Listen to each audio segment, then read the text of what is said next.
State. Game 81, and for me, biggest game of the year for the Warriors is tonight.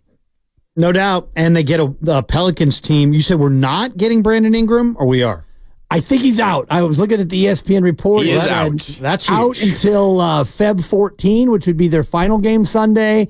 And depending on their need in that game, he may not even play on Sunday. Well, I love what I'm seeing from Golden State. And if you had told me a month and a half ago, let's say, that Golden State was going to circle the wagons, play great D, rebound, everybody was going to be feeling good, Kerr's going to have his rotation down, and they're just going to be rampaging, I never would have bought it. Never would have bought it. But that's why I got to give Kerr a little credit, because, you know, I've heard so many interviews, Dibs, where the players are like, you know what? We believe in each other. We're primed. We know we have, you know, our 3 Hall of Famers, and we got a young core, and we got a deep bench, and we're playing D.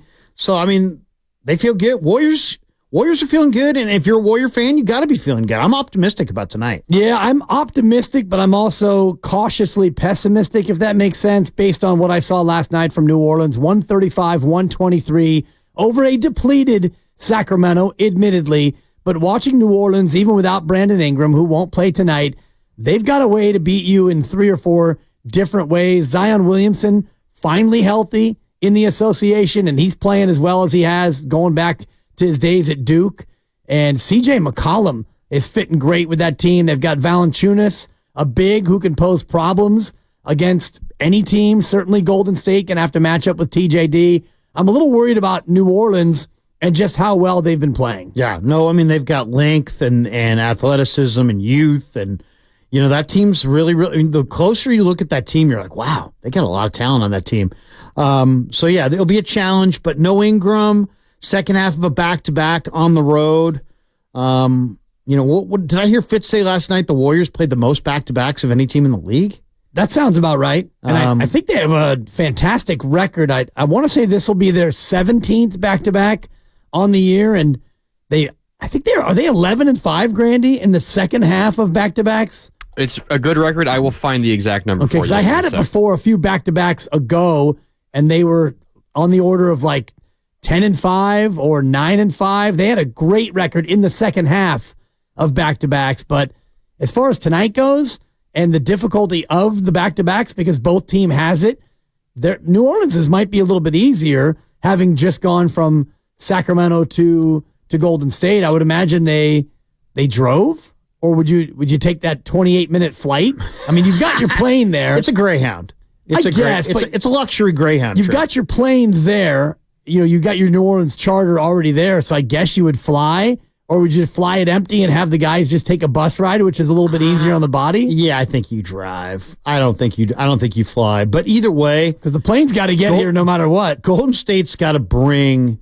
Like last night, they're going up against a Blazers team that was 2-13 in their last 15, right?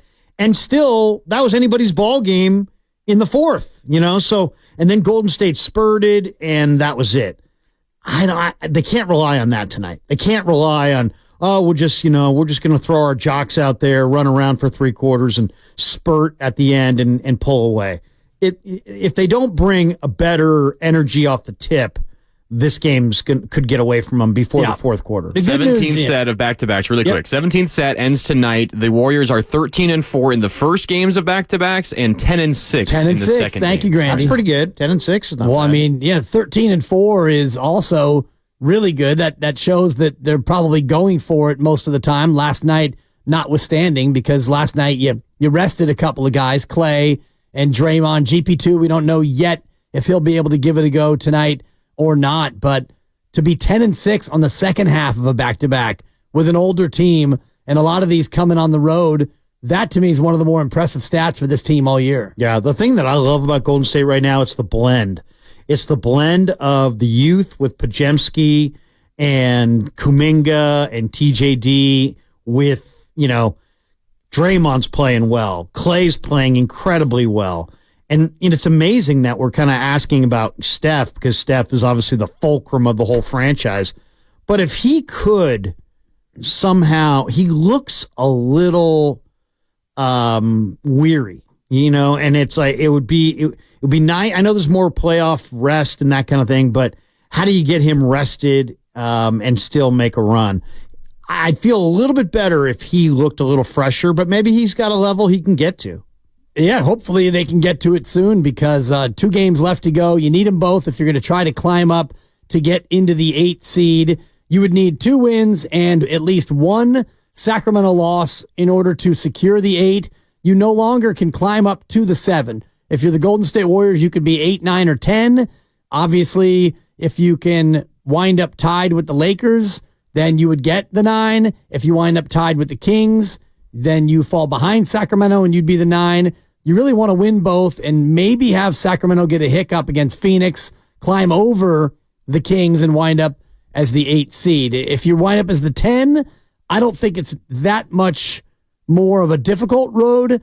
You still are going to have to go through Denver. You'd have to win 2 play-in games on the road, and then you'd have to face Denver in the first round. If you're the 8, you have a little bit of a cushion, and you could possibly avoid Denver. If you won that first play-in game, you would be the 7th seed, and thereby avoiding Denver. It looks like Denver's going to be number 1 overall. They have 2 easy games to wrap up their year. They've got San Antonio and Memphis, and they've got a 1-game lead on OKC and Minnesota. Yeah, the way Denver plays Golden State makes you feel like Golden State has no chance against Denver.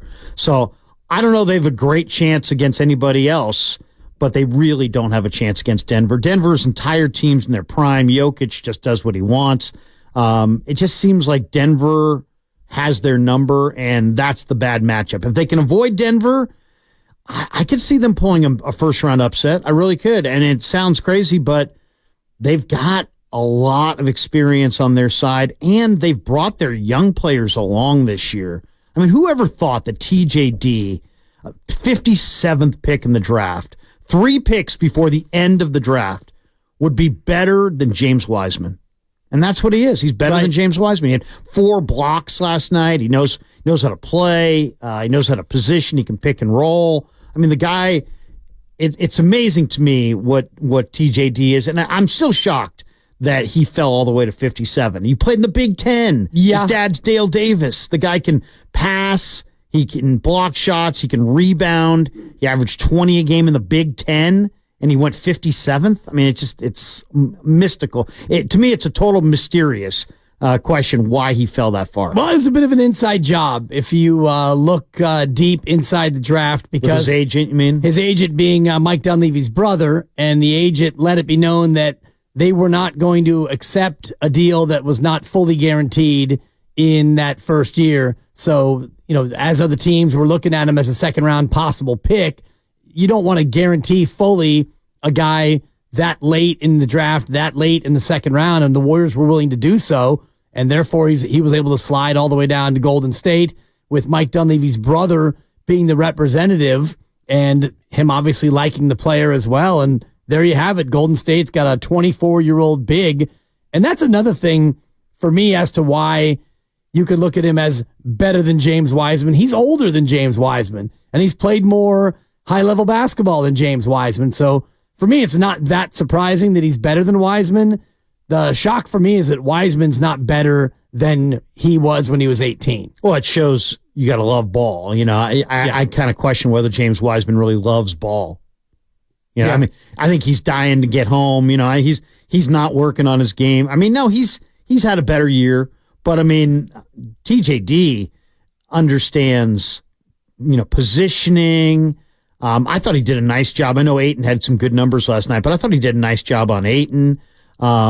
He just makes the right basketball play. And how many big man rookies can you depend on at this time of the year in a playoff type squad? I love what they've gotten out of him. And then Podziemski. I mean, Podziemski, the old saying is if you rebound, you stay on the floor, whether it be CYO, high school, college. That's what he does, man. He rebounds the basketball and he stays on the floor. And he makes smart plays and he takes charges and he does the little things that a lot of times rookies don't do. And I think it was you, Larry, who was tabbing Pods as the Warriors pick long before the draft. Bill Duffy is a good buddy of mine. He's his agent. He got him on the show. And Let's start whopping him. He was just telling me, man, this guy's real. But the thing about it is, the one thing that I've known for a long time is that rebounding, it's like sack production in college football. That's the thing that translates to the pros. What translates to the pros in basketball? It's rebounding. That's why they always say, well, the guy's got a knack as a rebounder. Well, this kid goes to the glass and rebounds in the trees every night. Yeah. So to me, it's been fun to watch him kind of adapt. And because, we all watched him in the summer league, and how many passes did he get picked off? How many passes where somebody got a hand on it? And it was just like maybe the length of NBA players and the speed of the game was going to be too much. But then back to training camp, it was clearly he had made the adjustment, and he's been great all year. You can't teach the moxie and the desire that he plays with, as far as what you're saying, the rebounding, taking charges. Those are things that are mostly innate. It's hard to coax a guy into becoming a really voracious, active rebounder, and you're seeing it with Jonathan Kuminga, where year 3, and he's just now starting to assert himself on the glass like you'd like. 888-957-9570 is the number. We want to hear from Warrior fans today. My question is, what's your emotion going into tonight? Are you excited?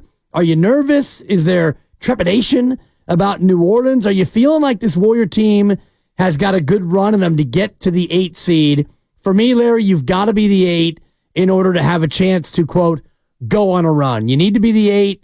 That way you can win the 7-8 game and avoid Denver. That, for me, is the job at all costs. I think whoever winds up as the 8 seed is in a heap of trouble because Denver's a team playing great right now. What's your feeling going into tonight?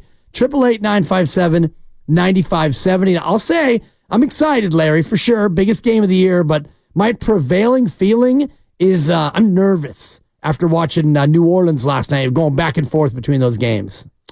I think Golden State has got a little bit of a swagger. I mean, considering the year they've had and how things have looked, I really didn't think we'd be sitting here second week in April with a Warrior team that has swagger. Right. But they have swagger and amazing 19th pick, 57th pick, and they found 2 rookies that can be in their rotation. I mean, that right there, if you're Mike Dunleavy, you got to feel pretty good about that. Both could be all rookie selections. There's 10 players who get all rookie first team and or second team, and that will be determined here